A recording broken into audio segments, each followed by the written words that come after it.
बीते 10 दिनों में क्या रहा सोने का भाव? 22 कैरेट सोना शुद्ध या 24 कैरेट, जानते हैं विस्तार से।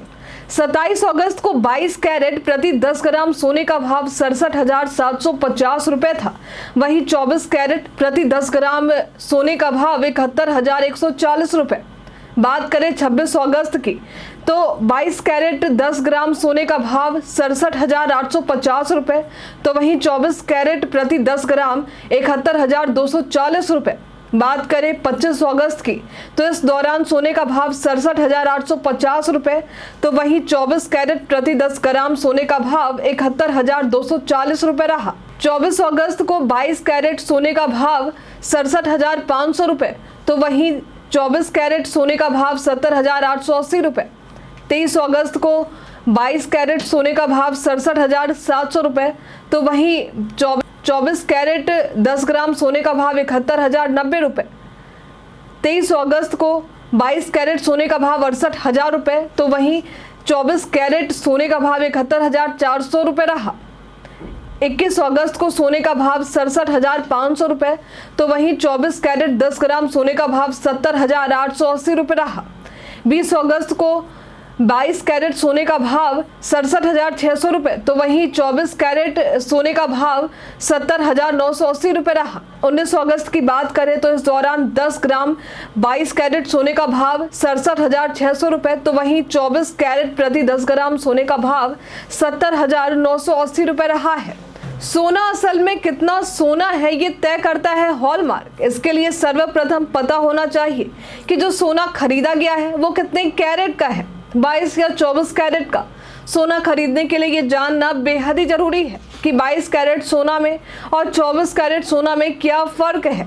22 कैरेट सोने में शुद्ध सोने की मात्रा 91.67% होती है, वहीं 24 कैरेट सोने को 100% शुद्ध माना गया है। इसमें किसी अन्य धातु जैसे चांदी या तांबे की मिलावट नहीं होती है, मगर 22 कैरेट सोने में एलॉयड मेटल को मिलाया जाता है। सोने के दामों में लगातार हो रही बढ़ोतरी के बावजूद भी इसमें निवेश की संख्या बढ़ रही है।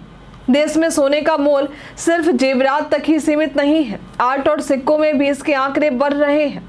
सोना सबसे कीमती और महंगा होने के बाद भी ज्यादा खरीदा जाता है। सोने के घटते बढ़ते दामों के कई कारण होते हैं, जैसे कि डॉलर के भाव, ज्वेलर्स की तरफ से मांग, मौजूदा ब्याज दरें, केंद्रीय बैंकों द्वारा खरीद और व्यापार के बारे में सरकारी नियम शामिल है। इतना ही नहीं, वैश्विक अर्थव्यवस्था की स्थिति और अन्य मुद्राओं के मुकाबले अमेरिकी डॉलर भी भारत के सराफा बाजार में सोने के दामों पर असर छोड़ती है। सोने की ज्यादा मांग और आपूर्ति में बढ़ोतरी से इसकी कीमत भी बढ़ जाती है। सरकार द्वारा 1 जुलाई 2021 में हॉलमार्क को मान्यता मिली थी तथा इसको अनिवार्य भी कर दिया गया था। बिना हॉलमार्क के ज्वेलरी नहीं खरीदनी चाहिए। शुद्ध सोने के गहने खरीदने के लिए हॉलमार्क जरूर देख लेना चाहिए।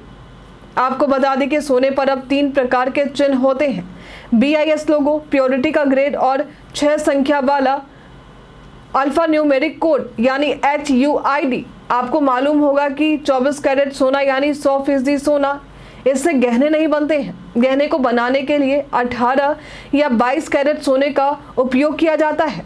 देश में सबसे चर्चित फिजिकल गोल्ड को खरीदना है। फिजिकल गोल्ड जैसे सोने के बिस्किट या ज्वेलरी फिजिकल गोल्ड को निवेश के लिए अच्छा नहीं माना जाता है, क्योंकि गहने खरीदने से मेकिंग चार्ज और GST भी देना पड़ता है। मतलब है कि सोने के लिए ज़्यादा कीमत चुकानी पड़ जाती है। सोने में निवेश के लिए कई पेमेंट ऐप भी जरिया साबित हुए हैं, जैसे फोन पे, गूगल पे, अमेजॉन पे आदि। इसकी खास बात यह है कि इसमें 10 रुपए से भी सोना खरीदा जा सकता है और जब चाहे इसे बेच सकते हैं।